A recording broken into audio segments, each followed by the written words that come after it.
Hello guys, ये topic सभी बच्चों के लिए है जो BSc food technology, biotechnology, BTech food technology या फूड इंजीनियर, सब बच्चों के लिए ये वीडियो हेल्पफुल रहेगी। आज हम कर रहे हैं फूड फैक्ट्स एंड प्रिंसिपल का फर्स्ट टॉपिक चैप्टर इंट्रोडक्शन। सबसे पहले तो हमें पता होना चाहिए कि जो फूड है वो सोर्स ऑफ न्यूट्रिएंट है। मीन्स हमें शेल्टर होता है हमारा हाउस कि हमारे ऊपर छत हो। क्लोथिंग मतलब कपड़े। तो छत और कपड़ों से भी ज़्यादा ज़रूरी हमारे लिए फूड होता है। समझ आ रही है ये लाइन? इससे फूड से हमें क्या मिलती है? बॉडी की ग्रोथ होती है, मेंटेनेंस होती है, रिपेयर होती है, रिप्रोडक्शन होता है। मीन्स हमें एनर्जी मिलती है, हमारी बॉडीज़ बनती है। ये सभी हमें जो फूड में न्यूट्रिएंट होते हैं उन्हीं से मिलता है। इसीलिए फूड हमारी बेसिक नीड है। बेसिक नीड है शेल्टर और क्लोथिंग के कंपैरिजन में, उसी की तरह। अब फूड में न्यूट्रिएंट कौन कौन से होते हैं? फूड में ना वैसे तो हजारों 100 डिफरेंट टाइप्स के सब्सटेंस होते हैं जिन्हें हम न्यूट्रिएंट बोलते हैं। न्यूट्रिएंट वो होते हैं जिसमें इम्पोर्टेंट पोषक तत्व हो। मीन्स इम्पोर्टेंट चीज़ें हो जो हमारी बॉडी के लिए हेल्पफुल हो, अच्छी हो। तो और जिसे हम एडिक्वेट मीन्स प्रॉपर अमाउंट में कंज्यूम करें, उसे न्यूट्रिएंट बोलते हैं। लेकिन 6 जनरल न्यूट्रिएंट है वो होते हैं हमारे नंबर 1 पे carbohydrate, fat, protein, vitamin, minerals और वाटर।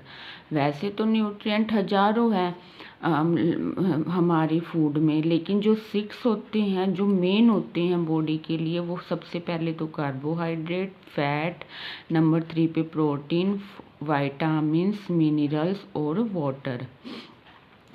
अब हम करते हैं कार्बोहाइड्रेट। अभी तो मैं आपको जनरली बता रही हूँ,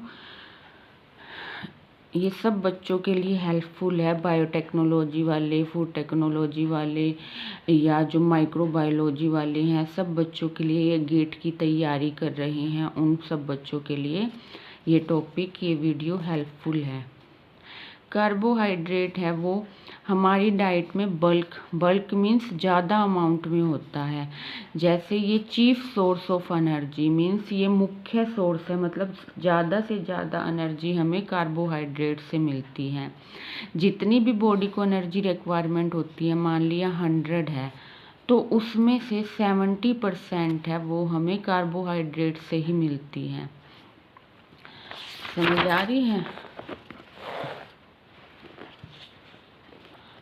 तो ये हमें कैसे मिलती है? जब भी हमने जो भी कार्बोहाइड्रेट ले लिया ना, हमारी सेल है, सेल के अंदर सेल हमारी रेस्पायर करेंगी। रेस्पायर कैसे करते हैं? सेल भी रेस्पिरेशन क्या होता है? सांस लेना। तो जो हमने कार्बोहाइड्रेट लिया ना, उसका ऑक्सीडेशन हो जाता है। ऑक्सीडेशन क्या होता है? ऑक्सीडेशन का मतलब होता है वो ऑक्सीजन की प्रेजेंस में ब्रेक हो जाता है, ठीक है। और फिर कार्बोहाइड्रेट है वो हमें एनर्जी देता है। और एनिमल सेल में क्या होता है? एनिमल सेल में भी ऑक्सीजन की हेल्प से ऑक्सीडेशन हो जाता है। समझ आ रही है? और जो कार्बोहाइड्रेट है वो जो भी हमारे प्रोटीन है या फैट्स हैं उनके यूटिलाइजेशन में भी हेल्प देता है। कार्बोहाइड्रेट है वो ज़्यादा अमाउंट में ले लिया जाए ना, कंज्यूम कर लिया जाए। दिखाई दे रहा है सब बच्चों को? कार्बोहाइड्रेट है वो जब एक्सेस अमाउंट में कंज्यूम कर लिया जाए तो वो किस में कन्वर्ट हो जाता है? फैट में, और कुछ ग्लाइकोजीन में जो हमें ज़रूरत होता है, ठीक है।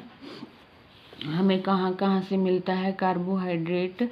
ये हमें स्टार्च या शुगर से मिलता है, और ज़्यादा मोस्टली इसके सोर्स है ग्रेन्स, वीट, राइस, ट्यूबर मतलब जो जिसमें ट्यूब हो, जड़ से, जैसे जड़ वाले जो ज़मीन में होते हैं, जैसे potato, sweet potato, sugar cane, fruit, ये इन सब में क्या प्रेजेंट होता है? कार्बोहाइड्रेट। अब सेकंड नंबर पे हमारा आया है फैट।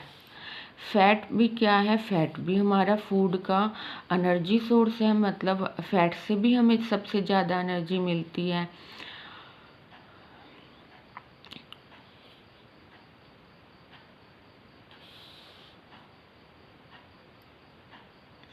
लेकिन कार्बोहाइड्रेट में क्या है? फैट में ऑक्सीजन की अमाउंट कम होती है और हाइड्रोजन की ज़्यादा होती है जब ऑक्सीडेशन होता है। ये 30% ज़रूरत होती है ह्यूमन रिक्वायरमेंट के हिसाब से हमें फ़ैट की, और जो लार्ज अमाउंट में फ़ैट हमने ले लिया तो वो हमारी बॉडी में स्टोर हो जाता है। समझ आ रही है? फैट हमें कहाँ से मिलता है? दोनों से मिलता है, प्लांट से भी और एनिमल मटेरियल से भी। अबंडेंट मतलब बहुत ज़्यादा अमाउंट में मिलता है।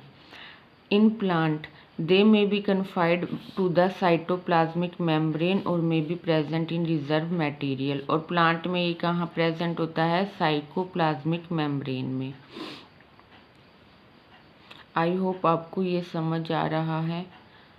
इसी तरह हमें प्रोटीन करना है, ये हम कल नेक्स्ट वीडियो में करेंगे।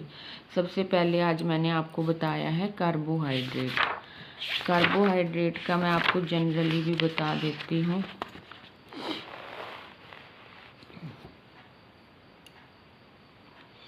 कार्बोहाइड्रेट का फॉर्मूला होता है CXH2OY।